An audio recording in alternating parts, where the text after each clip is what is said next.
할렐루야. 자, 주님의 이름으로 환영합니다. 그리고 축복합니다. 지난주보다는 조금 손톱 하나만큼 좀 날이 덜 더운 것 같아요. 덥기도 계속 덥지만 지난주보다는 조금 좀 덜 더운 게 아닌가 이런 생각이 듭니다. 하나님께서 여러분들의 건강을 지켜주시고 이 무더운 여름, 특히 올해는 역대급으로 더울 것이라고 그러는데 이 무더위를 잘 이겨내는 하나님의 사람들 꼭 되시기를 주님의 이름으로 축복합니다. 그리고 방송실은 예배 끝나고 저하고 좀 마이크 좀 한번 조율을 좀 하도록 이렇게 하십시다. 자, 이제 오늘 우리가 마가복음 3장 말씀을 좀 함께 읽고 은혜를 좀 나누려고 하는데 오늘 예수님께서는 누구든지 하나님의 뜻대로 행하는 자가 내 어머니요 내 형제라 또 자매라 이렇게 말씀을 해주고 계십니다. 여러분, 오늘 이야기는 예수님의 집에서 시작이 되고 있지요. 오늘 20절 말씀에 보니까 집에 들어가시니 가버나움에 있는 예수님의 집입니다. 그런데 이 집이 예수님께서 이제 공생애를 시작을 하시면서 마련한 집이신지 아니면 옛날부터 있었던 집이신지 그거는 정확히 알 수가 없습니다. 그러나 오늘 말씀에 비추어 보면은 예수님께서 자라나셨던 그 나사렛 동네에 이 정도 띄워놓으면 여러분 들리십니까? 예. 그곳에 예수님의 그러한 그 식구들이 나사렛에 그냥 살고 있었다라고 하는 것을 오늘 우리는 추정을 할 수가 있습니다. 왜냐하면은 식구들이 예수님을 잡으러 왔다 이렇게 기록이 되어 있는 것을 우리가 보게 되지요. 자, 그런데 오늘 20절 말씀에 보면은 무리가 다시 모임으로 식사할 겨를도 없었다 이렇게 기록을 하고 있습니다. 여러분, 예수님의 집안에 예수님이 가시는 곳마다 얼마나 많은 사람들이 예수님께 몰려들었는지 운신할 틈도 없었을 뿐더러 오늘 말씀에는 예수님이 식사할 겨를도 없었다 이렇게 일러주고 있는 것을 이제 우리가 보게 됩니다. 그런데 이렇게 많은 사람들이 예수님께 몰려들었지만 이 몰려든 사람들이 얼마만큼 예수님을 정확하게 알고 있었을까? 예수님이 전해주신 그 메시지를 얼마만큼 바르게 이해하고 있었을까? 그리고 이들이 예수님이 가져오신 하나님 나라를 알고 있었을까? 그리고 그 나라를 이제 분명하게 일러주시는 예수님의 복음을 온전하게 다 이해하고 받아들이고 있었을까라고 하는 생각을 해보면은 그렇지 않았을 것이다 라고 하는 이런 생각을 갖게 됩니다. 왜냐하면은 오늘 말씀에 아주 큰 두 부류의 그런 그 사람들이 예수님을 오해하고 있었다라고 하는 것을 우리에게 일러주고 있죠. 그 두 부류가 누굽니까? 하나는 예수님의 혈육입니다. 가족들이 예수님을 오해하고 있었어요. 또 한 부류는 누구입니까? 서기관들, 예루살렘에서부터 온 서기관들이라고 이렇게 이야기를 했는데 여러분이 서기관들은 아마 오늘날로 표현을 하면은 아마 권위가 있는 신학자들 이렇게 이야기를 할 수가 있겠죠. 이 두 부류의 사람들이 예수님을 오해하고 있었으니 한번 생각을 해보십시오. 예수님의 식구들이 예수님을 오해하고 있었다. 혈육이 예수님을 제대로 이해하지 못하고 있었다. 이런 세상 어느 누가 예수님을 바르게 이해할 수가 있었겠어요? 또 거기에다가 당시에 가장 권위가 있는 그 신학자들이 예수님을 오해하고 있었던 것을 보게 되면은 일반 사람들이 예수님을 바르게 이해하고 있었을까? 그거는 아니었을 거다라고 하는 이와 같은 생각을 우리는 갖게 되는 거지요. 오늘 21절 말씀에 보니까 예수의 친족들이 듣고 그를 붙들러 나오니 이는 그가 미쳤다 함일러라. 그러니까 사람들이 지금 예수님에 대해서 많은 그런 그 이야기를 하고 있었을 텐데 그 중에서 지금 예수님의 식구들은 어떻게 생각을 했어요? 아이고, 우리 예수가 이게 결국은 그렇게 똘똘하더니 그렇게 똑똑하더니 그렇게 명석하더니 이게 미쳤네 라고 하는 이와 같은 그런 그 생각을 하고 예수님을 지금 붙들러 왔다는 겁니다. 여러분 한번 생각을 해보세요. 우리는 지금 예수님을 이제 우리의 그러한 신앙의 대상이요, 거룩하신 하나님이요, 우리를 위해서 십자가 위에서 달려 죽으신 사랑의 주님이라고 하는 이와 같은 그런 철저한 그런 믿음의 대상으로 이미 우리는 예수님을 깊이 만났기 때문에 예수님을 이렇게 생각할 이유도 없고, 그렇게 생각할 그런 감히 그렇게 생각할 그런 그것도 갖지를 못하지만은, 그러나 여러분 지금 이 인간 예수님에 대해서 지금 식구들이 예수님을 지금 어떻게 생각을 한다고요? 아이고 이거 큰일 났구나. 우리 사랑하는 아들이, 우리 사랑하는 조카가, 우리 사랑하는 그러한 예수가 이렇게 심한 그러한 문제를 안고 있다니, 그리고선 예수님을 지금 붙들러 온 것 아니겠습니까? 여러분, 이 가족들이 만약에 나사렛에서부터 왔다라고 그럴 것 같으면은 나사렛에서 가버나움까지는 직선거리로 약 30km가 됩니다. 옛날에는 뭐 직선도로가 어디 있었겠어요? 옛날 길 여러분 다 걸어보셨잖아요. 꼬불꼬불 고개를 넘고 또 꼬불꼬불 개천을 건너고, 이렇게 옛날 길은 다 그렇지 않습니까? 아마 직선거리로 30km였지만은 틀림없이 한 40여 킬로 백리길은 좋게 되었을 거라고 하는 이런 생각을 갖는 거죠. 백리길을 걸어가지고 지금 예수님을 붙잡으러 이 사람들이 예수님께 나왔다. 오늘 성경은 이렇게 일러주고 있는 거죠. 그런데 이렇게 예수님을 잡으러 왔지만, 그러나 여러분 정작 예수님을 만나지를 못하고 있어요.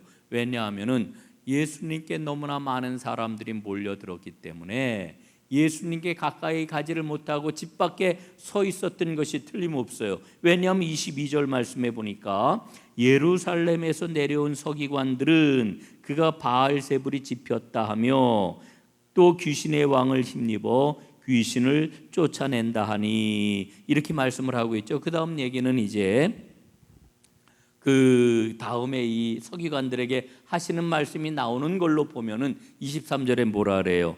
예수께서 그들을 불러다가 비유로 말씀하시되, 그리고서 이제 쭉 예수님이 말씀을 풀어주시는 이와 같은 장면이 나오잖아요. 그러니까 집안에서 이 예루살렘으로부터 내려온 서기관들은 예수님을 만났다 말이죠. 예? 지금 식구들은 예수님을 아직 만나지를 못하였고, 그리고 이 예루살렘에서 내려온 서기관들은 지금 예수님을 만났다라고 하는 그런 이야기입니다.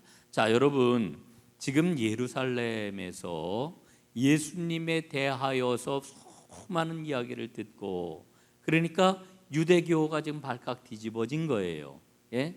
지금 유대인들에게 있어서 유대교보다 더 중요한 게 어디 있습니까? 지금 유대교가 발칵 뒤집어져 가지고 도대체 이 예수가 누구냐? 이 예수가 지금 율법도 새롭게 해석을 하고, 이 예수가 지금 뭔가 생명을 가져다가 사람들도 막 살리고 사람들에게 새로운 가르침을 주고 있는데, 이 예수가 도대체 누구냐? 이러면서 지금 신학자들을 파견했다라고 하는 거예요. 파견했다라고 하는 거. 그런데 이 사람들이 그 멀고 먼 예루살렘에서부터 지금 저 북쪽 끝에 있는 가버나움까지 와가지고 이제 예수님을 드디어 만났다라고 하는 그런 이야기죠. 자, 그런데 이 서기관들은 예수님의 행위를 문제 삼고 있습니다. 그 문제가 무엇입니까? 22절에 보니까 바알세불이 집혔다 하며 귀신의 왕을 힘입어 귀신을 쫓아낸다, 이렇게 지금 이야기를 하고 있어요.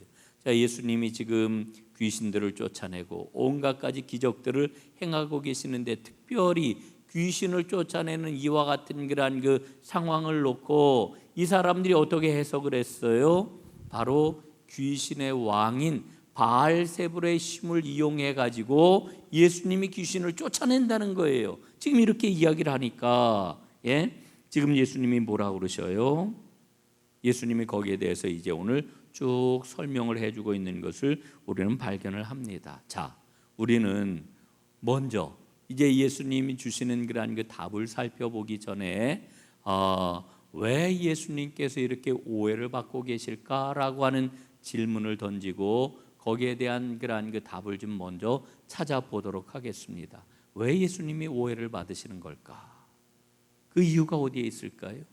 그 이유는 예수님이 가져오신 그 복음, 예수님이 말씀하시는 그 말씀, 예수님이 행하시는 그 모든 행동이 지금까지는 들을 수도 없었고 볼 수도 없었던 놀라운 이야기요, 놀라운 행동들이었기 때문에 그렇다라고 하는 것을 발견을 합니다.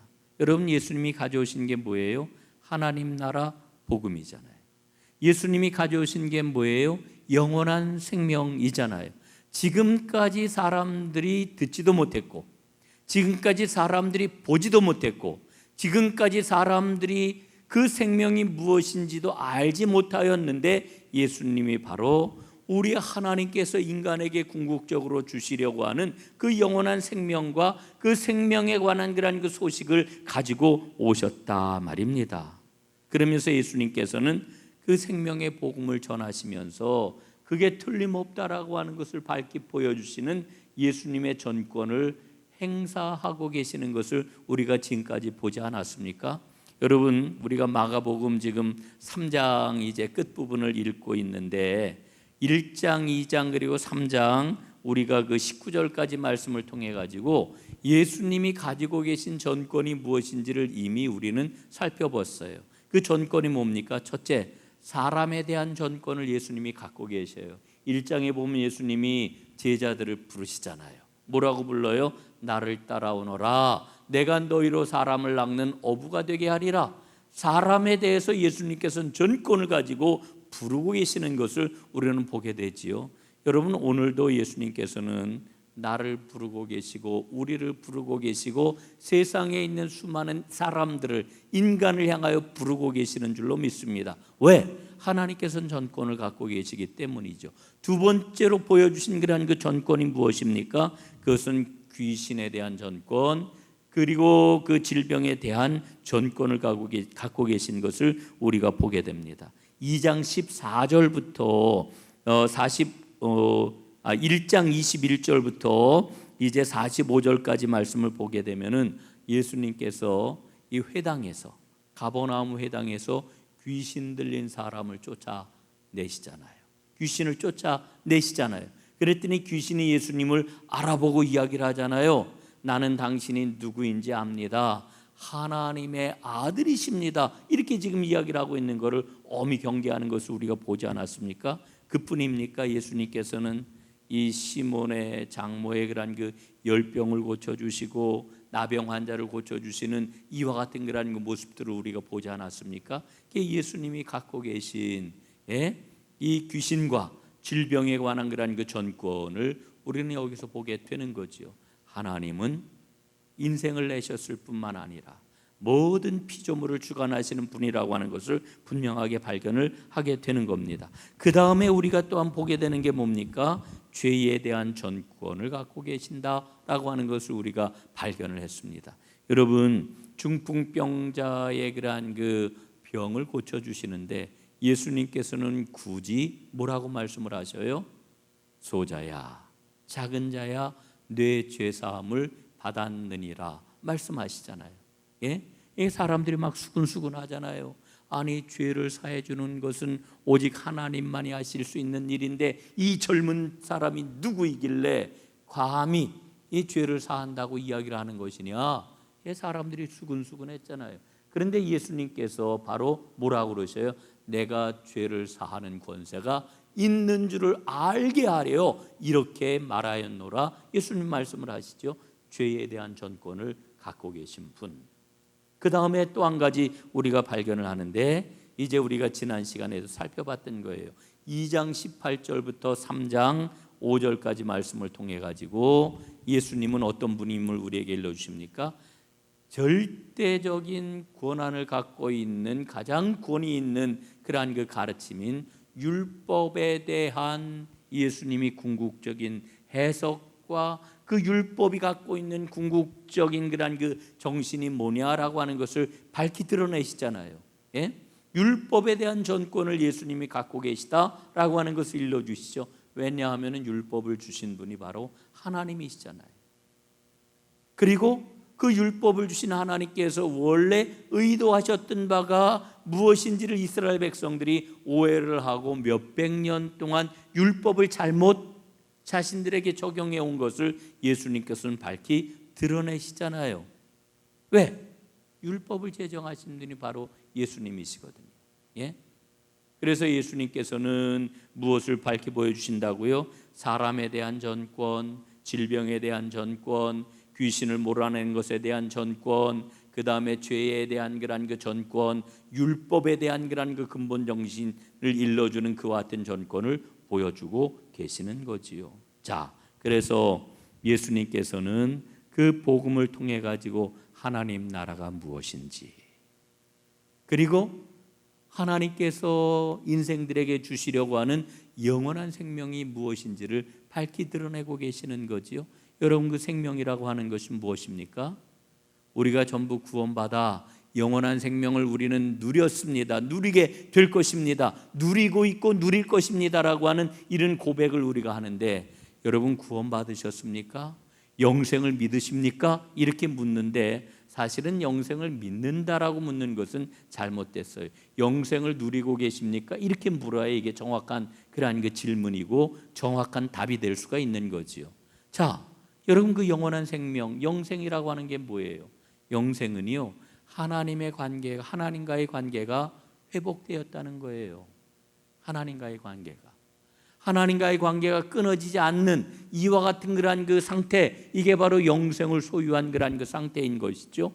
예수님이 오셔서 이것을 지금 밝히 보여주고 계셔요. 그런데 예수님의 생명을 전혀 이해하지 못하는 사람들은, 이 생명의 복음을 이해하지 못하는 사람들은 예수님을 오해하는 거지요. 여러분, 어떻게 보면은 오해는 너무나도 당연해요. 너무나 당연해요. 여러분, 진리의 길을 걷는다라고 하는 것은 언제나 오해를 불러일으키는 행위라고 이야기할 수 있어요. 우리가 잘 알고 있는 마틴 루터 킹 목사님이 계시잖아요. 그분이 그 한 연설 가운데서 가장 유명한 연설이 나에게는 꿈이 있습니다. 이런 그 연설을 우리가 그 내용을 다 알고 있는데, 여러분, 근데 그분이 이런 이야기를 했어요. 그분이 수도 없이 감옥에 갇혔는데, 감옥에 끌려가서 감옥 생활을 수도 없이 했는데, 그가 그 엘라바마주의 그 버밍햄 감옥에 갇혀 있을 때 편지를 썼어요. 그 편지에 나오는 그 내용이 아주 굉장히 미국 사회를 막 뒤흔들었는데, 어떤 내용이냐 하면은 이런 내용입니다. 정의로운 법은 복종해야 할 의무가 있지만 정의롭지 않은 법에 대해서는 법을 지키지 않는 것이 정의를 지키는 것이다. 여러분, 어떻게 다 여기에 대해서 긍정하고 수긍을 하십니까? 아유, 제 생각도 똑같아요. 여러분, 그렇게 생각하세요? 그런데 당시에 미국 사회, 특히 기독교인들은 이 마틴 루터 킹 목사님의 이 편지 내용을 전해 듣고서는 깜짝 놀랐어요. 큰 충격을 받았습니다. 왜냐하면은 당시에 기독교인들은 생각을 하기를 미국 현행법을 지키는 것이야말로 교인의 가장 우선되는 의무라고 하는 믿음을 갖고 있었거든요. 그런데 이 마틴 루터 킹 목사님이 뭐라고 얘기를 하냐면은, 정의가 뭐냐, 정의로운 법은 복종할 의미가 있지만은, 그러나 정의롭지 않은 법이 있다면 그 법을 복종하지 않는 것, 지키지 않는 게 이게 바로 정의다, 이렇게 얘기를 했단 말이죠. 그래서 이 말을 듣고 큰 충격을 받았고, 그리고 일각에서는 뭐라고 얘기를 했냐면, 마틴 루터 킹을 가리켜서 저 극단주의자, 저 무정부주의자, 저 위험하고 불손한 사람, 이러면서 이 마틴 루터 킹을 아주 그냥 매도하고 그리고 묻어버리려고 하는 그와 같은 일이 얼마나 강하게 일어났는지 모릅니다. 여러분, 그러나 역사가 흘러가지고 미국 워싱턴에 가보신 분들은, 미국은 그 역사가 짧으니까 신화나 신전이나 막 이런 게 없잖아요. 역사적인 유물이 없잖아요. 이게 미국 사람들이 늘 컴플렉스를 갖고 있대요. 유럽 사람들에 대해서, 영국이나 아니면 유럽인들에 대해 가지고 우리는 역사가 짧은, 우리식으로 표현하면 우리는 하여간 쌍놈이야 이런 그 자격지심이 있다 그러는데, 그래서 워싱턴에 보면 신전 비슷한 걸 만들어 놨어요. 그게 뭐냐 하면은 여러분 그 유명한 노예 해방을 일으켰던 링컨 대통령의 링컨의 기념관을 딱 중심으로 해가지고 미국의 그러한 그 어떤 정신을 딱 모아놓은 그러한 아주 거대한 그러한 공원을 만들어 놓았는데 그 중앙에 맨 끝 중앙에 링컨 기념관이 있고요. 링컨 기념관에서 쭉 따라 올라가다 오른쪽에 보면 호수 건너편에 또 하나의 그런 신전 비슷한 걸 해놨어요. 그게 바로 뭐냐 하면은 마틴 루터 킹 기념관이에요. 예? 그러니까 미국 정신의 가장 핵심은 링컨이 일으켰던 그러한 그 노예 해방이고요. 그 다음에 또 하나 현대 미국에 있어서 중요한 정신이 뭐냐면 마틴 루터 킹을 통해서 이제 이루어냈던 흑인들의 그러한 완전한 그러한 그 인권과 자유, 뭐 이게 굉장히 중요한 미국의 정신이다 이렇게 얘기를 하는데, 여러분 그러나 마틴 루터 킹이 살아있을 당시에는 얼마나 많은 오해와 수많은 공격을 받았는지 몰라요. 반대의 경우도 있습니다. 예? 남아프리카 공화국의 넬슨 만델라, 우리가 너무나 잘 알잖아요. 그 남아공화국의 그러한 그 역사는 얼마나 마음 아픈 그러한 그 가슴 아픈 역사입니까? 예? 그래서 그 백인 우월주의가 아주 법적으로 다 확고하게 자리를 잡아가지고 그 유지되던 그러한 그 나라였는데, 그 흑인들의 인권을 위해 가지고 자유를 위해 가지고 투쟁을 하다가 만델라가 감옥에 갇혀가지고 무기징역형을 선고받잖아요. 그리고 감옥 안에서 무려 27년 동안 감옥 생활을 해요. 그러다가 1992년도에 그가 출소를 했고요. 자유의 몸이 되었고, 그리고 1994년도에 넬슨 만델라가 남아프리카 공화국의 아주 최초의 흑인 대통령, 예? 자유평등 투표를 통해 가지고 선출된 최초의 그런 그 흑인 대통령이 되지요. 그런데 대통령이 된 만델라는 오랜 세월 흑인들을 억압했던 백인들에게 보복을 하지 않겠다고 선언을 해요. 보복을 하지 않겠다, 원수를 갚지 않겠다, 쉽게 얘기하면 그런 거죠. 그래서 진실과 화해위원회를 설치해 가지고 7,112건의 사면 요청을 하고 849건의 사면을 처리합니다. 그러자 흑인들이 난리가 났어요. 예? 만델라가 대통령이 되더니 우리를 배반했다, 흑인을 배반했다, 예? 우리가 그동안 당해왔던 그 억울함과 아픔과 눈물이 얼마나 큰데, 그 한이 얼마나 큰데 그걸 다 용서하자고, 그걸 다 화해하자고, 말도 안 돼, 이러면서 넬슨 만델라에게 아주 굉장히 강력하게 반발을 했던 거지요. 엄청난 오해를 받아요. 그러나 만델라가 뭐라고 얘기를 합니까? 용서가 없이는 미래도 없다, 유명한 말을 남겼지요. 그러면서 화해의 길을 꿋꿋하게 이분이 걸어갑니다. 여러분, 우리가 이 땅 위에서요, 뭐 넬슨 만델라도 굉장히 위대한 인물이고 마틴 루터 킹 목사님도 엄청나게 위대한 인물이지만, 여러분 무언가 역사 속에서 진리를 이루어내는 일이라고 하는 것은 항상 오해를 불러일으키게 되어 있어요. 그거는 우리 개인도 마찬가지입니다. 내 삶의 영역에서 혹은 우리가 속해 있는 공동체에서 무언가를 좀 새롭게 하거나 새로운 그런 그 진리를 지켜내려고 할 때에는 수많은 반대나 혹은 오해를 받게 되는 거죠. 그런데 여러분 생각을 해보십시오.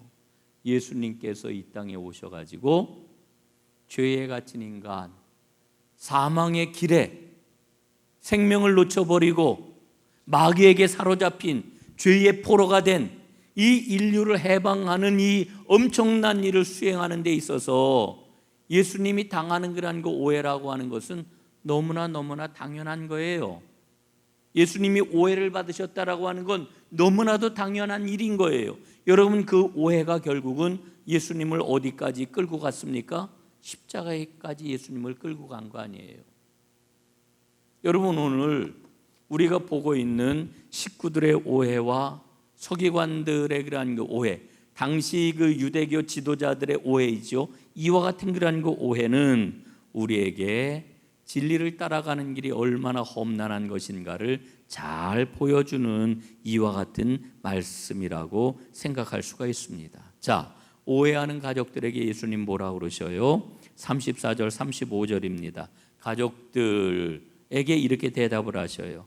둘러 앉은 자들을 보시며 이르시되 내 어머니와 동생들을 보라. 누구든지 하나님의 뜻대로 행하는 자가 내 형제요 자매요 어머니라. 자, 여러분, 우리는 예수님의 이 말씀을 보면서 깨달아요. 우리가 이 땅에서 살아가면서 가장 소중하게 생각하는 게 뭐냐면 혈연이지요. 혈연 가족. 그러나 예수님께서는 오늘 우리에게 뭐를 말씀해 주시냐 하면은 혈연 가족보다 더 중요한 것이 있는데, 그 중요한 게 뭐냐면 바로 하나님의 뜻대로 행하는 하나님 나라 가족이 더 중요하다라고 하는 것을 우리에게 일러주고 있습니다. 그리고 그 하나님 나라 가족은 어떤 그러한 그 가족이냐 하면은 하나님의 뜻에 우리의 귀를 열고 마음을 여는 사람, 그 사람이 예수님께 속하게 되고 예수님께 속함으로 말미암아 이루어지는 가족, 이게 바로 하나님 나라 가족이다, 이렇게 일러주고 있는 거지요. 여러분, 우리는 하나님 나라 가족이 되었습니다.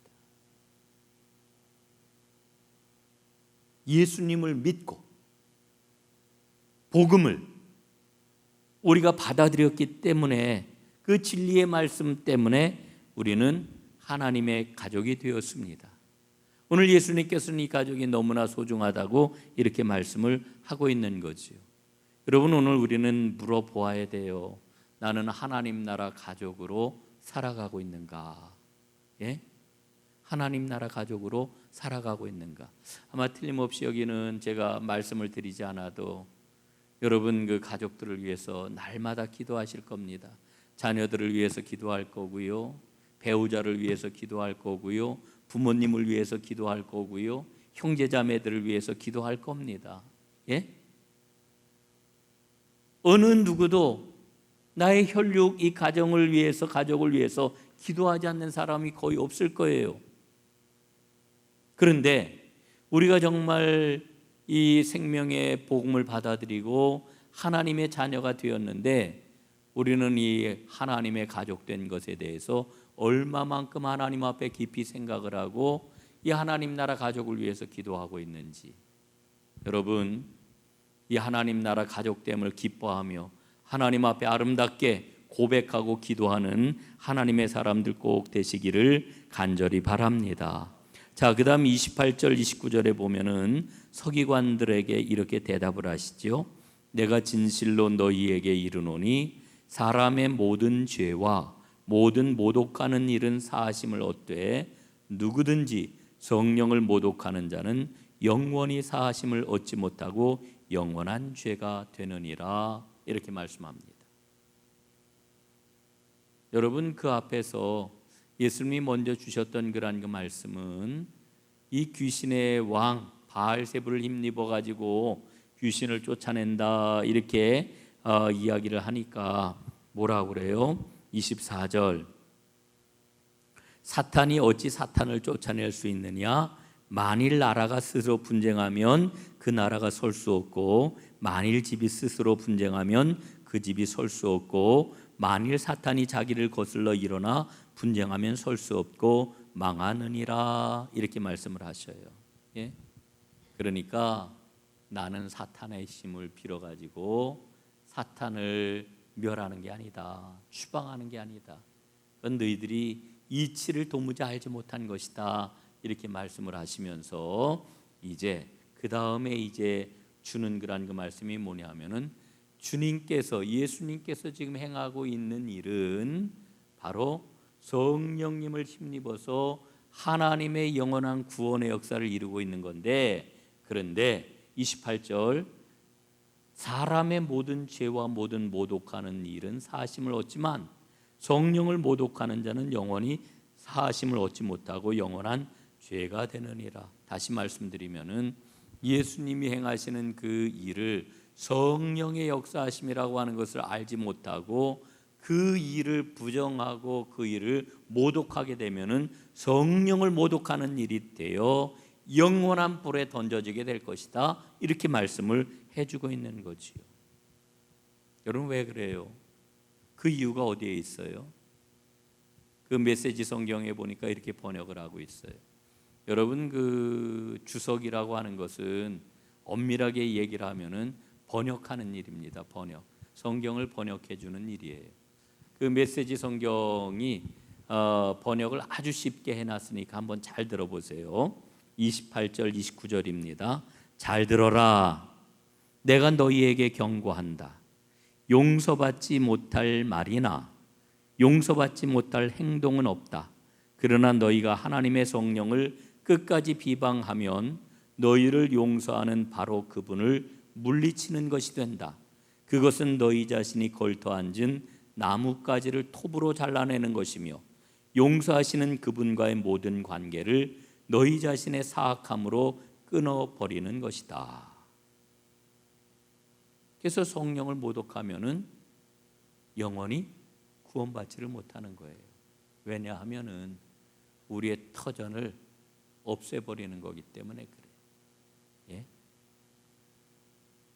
여러분 용서받지 못할 죄 하나님 앞에 사람에게는 모르겠어요. 하나님 앞에 용서받지 못할 죄는 없어요. 그런데 성령을 비방하는 일은 바로 하나님을 비방하는 일이죠. 그것은 바로 우리 자신의 터전을 무너뜨리고 우리 자신의 존재를 부정하는 겁니다. 아까 말씀을 드렸어요. 용서가 뭐라 그랬습니까? 생명을 누리는 게 뭐라 그랬어요? 관계를 회복하는 것. 하나님과의 관계를 회복하는 것. 예? 그런데 성령을 부정하는 것은 바로 관계의 터전을 허물어 버리는 거예요. 그러니까 용서받을 수가 없는 거지요. 사랑하는 여러분, 성령의 역사를 소중하게 생각하시고 성령의 은혜를 꽉 붙잡는 하나님의 사람들 꼭 되시기를 간절히 바랍니다. 그래서 오늘 예수님께서 가족들과 서기관에게 주시는 이 말씀을 우리가 보게 되면은 우리는 깨닫게 돼요. 혈연으로 친밀한 것, 우리는 가족의 친밀함을 얘기를 하잖아요. 혈연의 친밀함을 가지고도 혹은 영적 지식이 충만한 것을 가지고도 하나님과의 관계를 온전히 가질 수가 없어요. 오늘 성경은 분명하게 일러주고 있잖아요. 예? 혈연의 친밀함을 가지고도 예수님을 배척했고요. 영적인 지식의 충만함을 가지고도 어느 누구에게도 꿀리지 않는 그 충만한 지식을 가지고서도 결국은 예수님을 배척했단 말이지요. 예? 그러니까 우리에게 진정으로 필요한 것은 예수님을 향해 마음을 열고 주님께서 우리에게 주시는 그 말씀을 온전히 받아들이고자 하는 마음이라고 하는 거지요. 여러분 그런데 예수님이 우리에게 가지고 오신 진리의 말씀은 상식적이지가 않아요. 여기에 문제가 있어요. 상식적이지가 않아요. 우리가 살아가는 삶의 이치하고 다르다는 이야기죠. 여러분 예수님이 가져오신 그 말씀이 나의 상식 혹은 우리가 살아가는 세상 이치하고 다를 때 우리는 예수님의 그 말씀을 어떻게 처리합니까? 그러니까 우리의 믿음은 주님이 우리에게 주시는 그 말씀을 어떻게 처리하느냐에 따라서 우리의 믿음의 내용과 우리 믿음의 깊이와 그 넓이가 달라질 수가 있는 거죠. 여러분 마가복음을 계속 읽어 내려가면서 우리는 거듭해서 보게 될 거예요. 예수님을 배척하는 자, 예수님을 결국은 미워하는 자, 그래서 예수님을 죽음의 자리로 내모는 자, 그리고 예수님을 따른다고 하면서도 전적으로 따르지 않는 제자들, 이런 그 모습들을 우리가 계속 보게 될 것인데 그 가운데서 예수님의 그 말씀이 어떻게 움직이고 있는지 그걸 보면서 오늘 우리는 우리 삶의 모양을 봐야 돼요. 우리는 그 생명의 말씀 앞에 어떠한 반응, 그 생명의 말씀 앞에 오늘 내가 살아가는 삶의 자리에서 주님의 말씀을 어떻게 처리하고 있는지 이걸 봐야 돼요. 이게 우리가 성경을 읽는 이유이고 살펴보는 까닭이지요. 내가 어떻게 하나님의 말씀 앞에 반응하고 어떻게 그 말씀을 처리하느냐, 이게 모든 걸 다 이야기해 주는 거지요. 여러분, 하나님의 말씀 앞에, 주님이 가져오신 하나님 나라 그 복음 앞에 내가 그 말씀을 어떻게 처리하고 있는지 하나하나 꼼꼼히 잘 살펴보고 주의 성령께서 나를 이끄시는 대로 주의 길을 걸어가는 하나님의 사람들 다 되시기를 주님의 이름으로 축원합니다. 기도하겠습니다. 아버지 하나님 감사합니다. 오늘도 저희가 마가복음 말씀을 읽었습니다. 오늘 예수님의 가족들이 예수님을 붙잡으러 와서 예수님이 미쳤구나 하는 이야기를 듣고 저희들은 충격을 받습니다. 어떻게 그런 말을 할 수 있을까? 그러나 우리가 다시 한번 돌아보면 이 이야기 속에 하나님의 놀라운 생명의 진리가 담겨 있는 것을 보게 됩니다. 하나님의 말씀을 잘 처리할 수 있도록 저희들을 인도하여 주옵소서. 예수님 이름으로 간절히 기도드리옵나이다. 아멘.